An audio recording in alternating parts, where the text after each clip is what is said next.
¿Y quién soy yo para que me escuchen? ¿Qué tengo yo de especial que convenza a las demás personas de que vale la pena escuchar lo que yo tengo que compartir y seguir los consejos que yo quiero dar? Muy pocas cosas pueden interferir o impedir tu habilidad de presentarte con confianza, tanto como lo que comúnmente llamamos el síndrome del impostor. ¿Qué es el síndrome del impostor? ¿Qué cosas podemos hacer para eliminarlo, para sacarlo del medio? ¿Y cómo podemos presentarnos con credibilidad y autoridad en nuestra comunicación? Ese va a ser el tema que vamos a cubrir en esta conversación del día de hoy. No te lo pierdas. Este es tu momento. Activa tu voz y vive con propósito.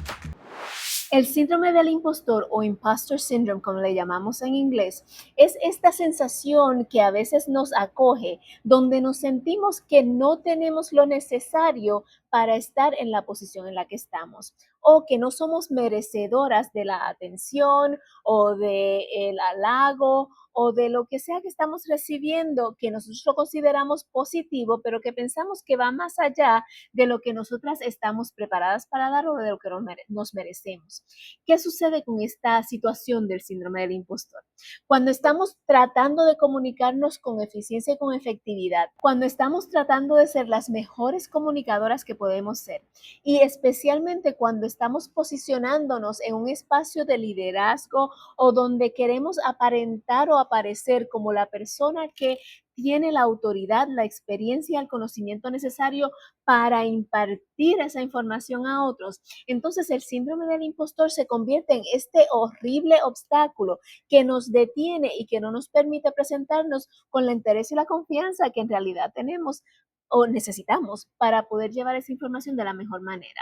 Pues hoy vamos a hablar de 3 cositas que podemos hacer inmediatamente ahora, que nos van a ayudar a eliminar ese síndrome del impostor y a entonces podernos presentar con una convicción, autoridad y presencia que nos lleve a tener credibilidad delante de las personas con las que vamos a hablar. Lo primero que quiero que entendamos es lo siguiente. Generalmente cuando hablamos de credibilidad, la mayor parte de nosotras tendemos a hacerlo sinónimo de credenciales. Y me voy a explicar lo que quiero decir. Inclusive yo, cuando comencé a trabajar con todo esto de la comunicación y de todo ese tipo de cosas, yo pensaba y creía que si yo no tenía certificaciones o títulos que me hicieran la experta en lo que yo iba a comunicar, entonces yo no tenía por qué estarme parando delante de un grupo de personas diciéndole lo que debían hacer. Y muchas de nosotras caemos en este mito, creemos este mito, caemos en esta mentira de pensar que si no tenemos un diploma, un certificado, algo por escrito que nos diga, mira, si ahora tú tienes la autoridad para hablar de esto, pues tendemos a pensar que entonces no tenemos lo necesario para compartir nuestra experiencia, nuestro conocimiento y nuestros talentos con los demás. Esto lo vamos a eliminar rapidito haciendo este ejercicio que te voy a compartir ahora. Quiero que hagas 2 cosas. Lo primero es que tomes un segundo, cierres los ojos y pienses en los peores jefes que tú has tenido o los peores jefes que has visto en tu vida. Tómate un segundo para pensar en eso. En mi experiencia, por ejemplo, yo he trabajado en muchas escuelas, he trabajado en organizaciones que dan charlas y dan adiestramientos, he trabajado en bancos y he trabajado por mi propia cuenta. Y cuando pienso en los peores jefes que yo he tenido, enseguida me vienen a la mente 2 o 3 de ellos. Si tú tienes la misma experiencia que yo, vas a pensar en personas que tienen un título que se les ha otorgado generalmente porque tienen una credencial o una certificación de alguna clase, sobre todo en el sistema de educación, para tú poder ser principal o decano o líder de un departamento, tú tienes que tener un mínimo de una maestría, tú tienes que tener una preparación y tienes que haber adquirido una certificación en administración educativa, ¿verdad? Y yo puedo pensar en al menos 3 principales que yo he tenido en el pasado, obviamente no los voy a mencionar, pero 3 principales que yo he tenido en el pasado que han sido de los peores jefes. Y llega el momento en que tú te cuestionas, ¿y por qué esta persona está en esa posición? ¿Cómo llegó ahí? Y estoy segura que en tu experiencia tú puedes pensar en 2, 3, 4, 5 jefes que tú has tenido que en papel tienen la certificación, tienen el adiestramiento, tienen el título, pero cuando viene a la ejecución, cuando viene al momento de hacer lo que tienen que hacer como jefes, de tomar las decisiones que tienen que tomar, de interactuar con sus empleados, no saben lo que están haciendo y tú te cuestionas, ¿y cómo esta persona llegó a esta posición? Eso te debe comenzar a dar una clara imagen, una clara señal de que las certificaciones, los títulos, los diplomas no garantizan nada. No garantizan que la persona tiene los talentos o la experiencia. No garantizan que la persona va a ser exitosa en lo que está haciendo. No garantizan que la persona va a poder eh, elevarse a la posición en la que se está poniendo, ¿verdad? Por el otro lado, quiero ahora que pienses en los mejores jefes que has tenido en el pasado. Aquellos jefes que te dolió que no estuvieran ya en tu entorno, ¿verdad? Sea porque ellos se fueron o porque tú te tuviste que ir. Aquellos jefes que si tú pudieras clonarlos y hacer que todos los jefes fueran como ellos, esas serían las personas en las que tú piensas. De nuevo, tengo inmediatamente dos personas en mente, una del ámbito educativo, una del ámbito bancario. Esas dos personas son personas absolutamente excelentes en todo lo que hacen. Son personas que yo seguiría al fin del mundo. Son personas que yo recibo su autoridad independientemente de cualquier otra cosa porque entiendo que son personas íntegras, que son personas que saben lo que están haciendo y que tienen la experiencia para vaquear o para dar la seguridad de que ellos están haciendo lo que es correcto en ese espacio, ¿verdad? Y son personas que siempre tienen el mejor interés de sus empleados en mente. Ya tienes tus personas. Ahora quiero que te preguntes, ¿tú sabes qué grados académicos esas personas tenían o tienen? En algún momento tú fuiste y preguntaste, déjame ver tu certificación, déjame ver tu diploma, déjame ver qué título tú tienes. Generalmente, cuando las personas son buenos líderes, lo menos que nosotros estamos pensando es qué preparación tienen. Y en el caso mío, uno de los mejores jefes que yo he tenido, yo sé que tiene un doctorado. Y lo sé porque en el título que lo llamábamos, utilizábamos el término doctor, ¿verdad? Pero no es que en ningún momento yo pensé, déjame ir a cuestionarle a esta persona qué tipo de preparación tiene. Y yo estoy segura que suena hasta ridículo si yo te digo, ok, ese jefe o esos jefes que tú seguirías hasta el fin del mundo, que fueron tus mejores jefes, tú les preguntaste sus credenciales. Tú fuiste a investigar de qué universidad se graduaron, quién le dio la certificación, con qué grado académico terminaron, qué calificaciones tuvieron, ¿verdad que no? Y suena ridículo el ni siquiera pensarlo porque lo que nos llevó a considerarlos líderes efectivos, lo que nos llevó a pensar en esos nombres. Cuando pensamos en los mejores jefes que hemos tenido, no tiene absolutamente nada que ver con credenciales, títulos o diplomas. Tiene mucho más que ver con quiénes ellos son como seres humanos. Tiene mucho más que ver con la manera en que ellos conectaron con nosotras en momentos específicos. Tiene mucho más que ver con los resultados que pudieron obtener dentro de esos espacios en los que trabajamos con ellos. Pues de esa misma manera, las personas que van a trabajar contigo, las personas que están allí para escucharte, las personas que están esperando consejo o dirección de parte tuya, no te van a preguntar tus credenciales, no te van a preguntar qué grado académico tú tienes. De hecho, en muchas de las ocasiones, lo peor que podemos hacer cuando nos estamos presentando delante de un grupo es espepitar, como decimos en buen puertorriqueño, o desglosar todos los grados académicos, toda la preparación, toda la experiencia que tenemos. ¿Por qué?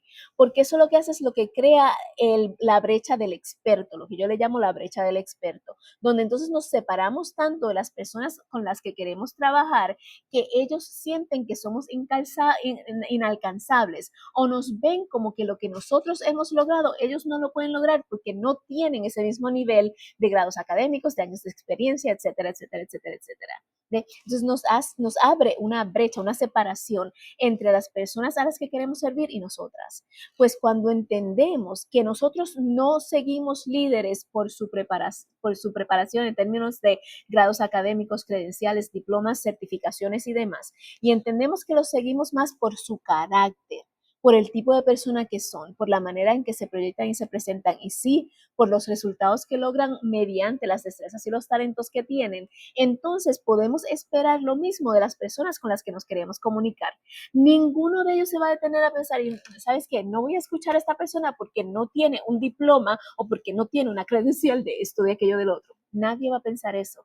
Si tú te estás parando con integridad, entereza y estás demostrando que puedes adquirir los resultados que prometes, que estás en el espacio donde debes estar porque tienes la destreza y los talentos, que tu experiencia te lleva a hablar de ese tema de una manera fluida y de una manera que hace sentido y que es inteligente, las personas te van a seguir si conectan contigo, no si tienes los grados y las credenciales. Entonces, el primer ejercicio es ese, es recordar esas personas que han sido buenos y malos líderes y darte cuenta que esa definición, esa distinción no tiene nada que ver con credenciales, títulos y diplomas, sino que tiene que ver con el tipo de persona que son. Y entonces los otros dos ejercicios que vamos a hacer nos van a ayudar a ver que nosotras sí tenemos lo necesario para pararnos con esa credibilidad y esa autoridad. El segundo ejercicio que te voy a invitar a hacer, la primera vez que lo aprendí o lo escuché fue de una mentora que yo tuve que se llama Amy Yamada, y ella trabaja en este ámbito de negocio y todo lo demás, pero ella nos invitó a hacer este ejercicio que yo te voy a invitar a hacer ahora. Es, ok, quiero que tomes un pedazo de papel, y en ese pedazo de papel tú vas a escribir todo lo que tú tienes que tiene algún tipo de valía en el mercado. Y estoy utilizando el mercado porque es la manera, entiendo yo, más fácil de visualizarlo. Pero piensa en términos de experiencias que tú has tenido, piensa en términos de, sí, de acreditaciones, estudios que tú has pagado por obtener. Piensa en términos de experiencia de vida, piensa en términos de talentos o habilidades que tú tienes que otros pueden pagar por ellos. Piensa en términos de experiencias específicas que tú has vivido que te han llevado a un conocimiento o a un aprendizaje más grande dentro del ámbito de lo que tú estás trabajando, ¿verdad? Y quiero que los desgloses todos sin cuestionar. En ese desglose, por favor, si eres madre, incluye ser madre. Si eres, y todos los aspectos de ser madre, ¿verdad? El ser cuidadora, el ser la que cuida la casa, el ser la que cocina, el ser psicóloga de tus hijos, el ser terapeuta de tus hijos, el ser maestra de tus hijos, todo lo que envuelve ser madre. Si eres esposa, todo lo que envuelve ser esposa, ¿verdad? También somos terapeutas de nuestros esposos en ocasiones, también somos educadoras de nuestros esposos en ocasiones, somos apoyo y somos conforte de nuestros esposos. Tenemos muchas cosas que traemos a la mesa dentro de cada uno de los roles que nosotras nos desenvolvemos. En el ámbito profesional, por supuesto, qué diplomas tienes, qué adiestramientos has tomado, cuántos años de experiencia tienes, etcétera, etcétera, etcétera. O sea, quiero que desgloses y que no cuestiones nada de lo que estás poniendo ahí. Si viene a tu mente como algo que tiene algún tipo de valor, quiero que lo escribas en ese listado. Cuando termines de hacer ese listado, entonces quiero que pienses en un valor monetario que tú le puedes asignar a cada una de esas cosas. Me explico. En el ámbito de madre, por ejemplo, ser cuidadora de madre, si tú fueras a hacer babysitting de los hijos de alguien, ¿cuánto valdría eso? ¿Verdad? Y si lo pones en términos de por hora, pues quizá no se siente tanto, pero hazlo al año, ¿verdad? Hazlo por el número de años que has sido madre. En mi caso, yo lo puedo multiplicar por 19, casi 20, porque mi hija mayor va a cumplir 20 años en junio. Pues entonces, si sería mínimo $13 la hora por ¿cuántas horas trabaja una madre al día? 12, 13, 14 horas por 20 años. ¿Cuánto es ese total? ¿Verdad? Y de primera intención a lo mejor te va a sonar un poquito exagerado, pero quiero que no lo cuestiones, quiero que verdaderamente lo lleves al valor del mercado. Si tú fueras a darle valor a la educación que tú tienes, la educación formal que tú tienes, si tú tienes un grado de bachillerato, ¿cuánto es eso? $20,000, $30,000, $40,000, $100,000. Depende obviamente de qué institución lo recibiste. Un grado de maestría, ¿qué valor tiene eso? Y quiero que vayas, hagas el ejercicio y a todo lo que tú escribiste en esa hoja le pongas un valor monetario y que no lo cuestiones, no lo dudes. Es más, si estás dudosa entre dos números, entre dos cifras, escoge la mayor y colócala ahí. Luego que hayas asignado un valor monetario a cada una de las cosas que escribiste, saca tu calculadora y suma. todos esos números que escribiste en el valor monetario. Y la cifra al final es solo una fracción de lo que tú vales en el mercado, del valor que tú traes a las personas a las que les sirve. En otras palabras, si ellos fueran a pagarte por toda la preparación que tú tienes, si de verdad fueran a pagarte por todo lo que tú traes a la mesa, lo mínimo que deberían pagarte es esa cifra final, lo mínimo que deberían pagarte. ¿Ves? Pero ¿qué pasa? Que es imposible nosotras recordar todo lo que va en ese listado. Más estoy segura que a pesar de que te dije que no lo cuestiones, hay cosas que las pensaste y no las escribiste. Más encima de eso, estoy segura que en la cifra de valor monetario no te pusiste la cantidad adecuada, te pusiste menos. Entonces, cuando tú miras ese número y tú ves lo grande que es, yo recuerdo cuando yo hice este ejercicio la primera vez, mirar esa cifra que estaba en los millones y decir, no, no puede ser, es que no puede ser, yo no puedo valer tanto. Pues estoy aquí para decirte que vales muchísimo más. Como ser humano, vales muchísimo más que eso. Como profesional, vales muchísimo más que eso. Como líder, vales muchísimo más que eso. Y mientras sigues avanzando en tu camino como comunicadora, vales infinitamente más que eso.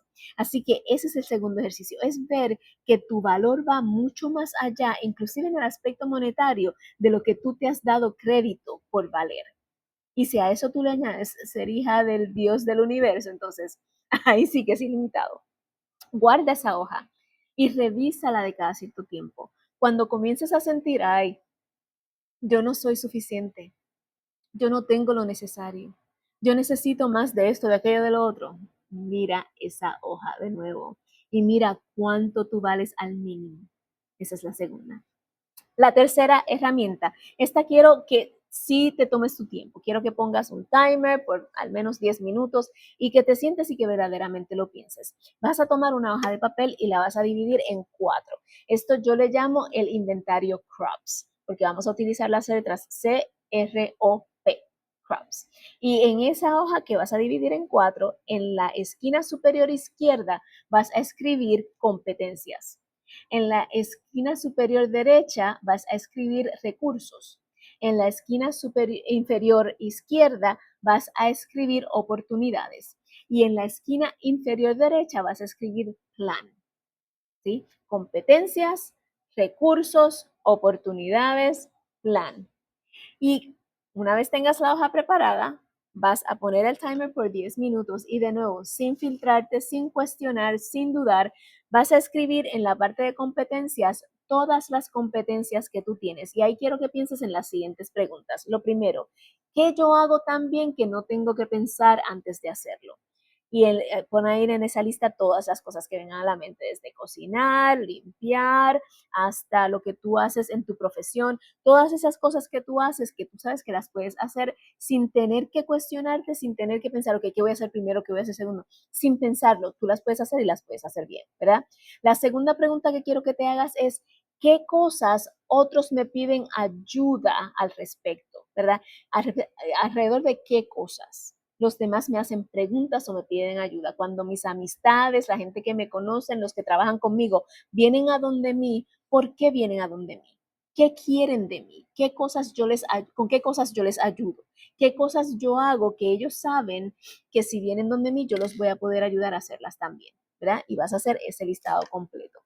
Y la tercera pregunta que quiero que te hagas es, ¿qué cosas te llenan, te apasionan o te llaman tanto la atención que tú las puedes hacer por infinitas horas sin darte cuenta que el tiempo ha pasado? ¿Cuáles son esas cosas que tú te envuelves tanto en ella, te llenan tanto, las haces tan bien, son tan cercanas a tu corazón que cuando tú comienzas a hacerla pierdes la noción del tiempo y sigues haciéndola simple y sencillamente porque estás en la zona, como decimos, y haz ese listado? Contestando esas 3 preguntas, ese primer bloque, ese primer cuadrante de las competencias debe estar bastante lleno. Luego vamos a ir a los recursos. Y ahí quiero que pienses en términos materiales y no materiales. todas las cosas que están a tu disposición que tú puedes utilizar para ayudarte a ti o ayudar a otros, para que en esos momentos en los que tú te puedas sentir un poquito dudosa o un poquito cuestionando si tienes lo necesario, tú puedas decir, pues mira, si no lo tengo yo, conozco a alguien que sí lo tiene, o si no está completamente donde quisiera que esté, tengo este recurso que puedo utilizar. Ahí puedes añadir personas, ahí puedes añadir libros, ahí puedes añadir materiales de estudio, ahí puedes añadir podcasts que tú escuches, ahí puedes añadir canales de YouTube que tú utilizas para ir a buscar información. Todo lo que se te ocurra que son recursos a los que tú puedes recurrir para ayudarte a avanzar o a los que puedes dirigir a otras personas para que puedan conseguir información adicional, escríbelo ahí en recursos. En la otra oportunidades, quiero que pienses todas las oportunidades que están ahora mismo delante de ti.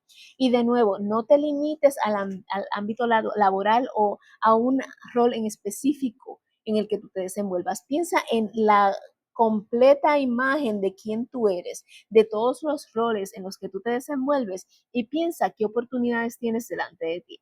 Tienes oportunidad de remodelar tu espacio, tienes oportunidad de comenzar a aprender algo nuevo, tienes oportunidad de leer algún libro, de tomar algún curso, tienes oportunidad de conectarte con alguien que ya hace lo que tú quisieras hacer, tienes oportunidad de colaborar con alguna persona o con algún grupo de personas en específico. Tienes delante de ti alguna fecha, algún evento que esté próximo, que tú puedas utilizar para avanzar lo que tú tienes en tu corazón para hacer. Todas esas oportunidades, de nuevo, sin cuestionarlas, sin filtrarlas, sin pensar si verdaderamente son posibles o no, quiero que las escribas en ese pedazo. Y finalmente, aquí vamos a detener el timer de los 10 minutos, vamos a tomarnos un espacio, vamos a respirar, vamos a darnos una vueltita, tomarnos algo, comernos algo y luego vamos a regresar a nuestra hoja y vamos a poner un nuevo timer por 5 minutos. Y en ese espacio de 5 minutos vas a releer todo lo que escribiste en tus competencias, recursos y oportunidades y ahí vas a diseñar un plan de lo que vas a hacer en la próxima hora, en el próximo día, en la próxima semana y en el próximo mes. O sea, una cosa que tú puedes hacer inmediatamente dentro de una hora de espacio. ¿Qué yo puedo hacer ahora con esto que tengo aquí al frente? Puedo ir a buscar ese libro que dije hace días que iba a leer y no lo he leído. Puedo hacer una llamada, puedo escribir un email, puedo conectarme con alguien. ¿Qué yo puedo hacer en la próxima hora? ¿Cómo se llama? Anthony Robbins, se me fue el nombre de un momento. Anthony Robbins siempre dice que no es bueno dejar el espacio de una planificación sin hacer algo. Pues dentro de la próxima hora, ¿qué vas a hacer para comenzar a moverte hacia sentir que estás utilizando todo esto de la mejor manera? Mañana, ¿qué puedes hacer para sacarle provecho a todo esto que ya tienes aquí? Si te estás preparando para una charla, para un taller y por eso fue que comenzaste esto, ¿qué puedes hacer para sentirte más preparada en una semana, en un mes? Y ten ese plan como parte de lo que verdaderamente te comprometes a hacer a raíz de estos ejercicios. Si haces estas 3 cosas que hablamos, te garantizo que vas a sentir que tu autoridad, que tú sentirte como que eres la persona adecuada y tu credibilidad al pararte delante de cualquier grupo de personas va a aumentar inmediatamente. Siéntete en libertad de revisar estos ejercicios o de volverlos a hacer en la medida en que te hagan falta. Espero que esto te haya sido de bendición. Si ha sido así, suscríbete para que no te pierdas ninguno de mis videos y compártelo con alguien que sabes que le puede sacar provecho. Hasta la próxima. Esta ha sido tu mentora Martani y nos vemos pronto.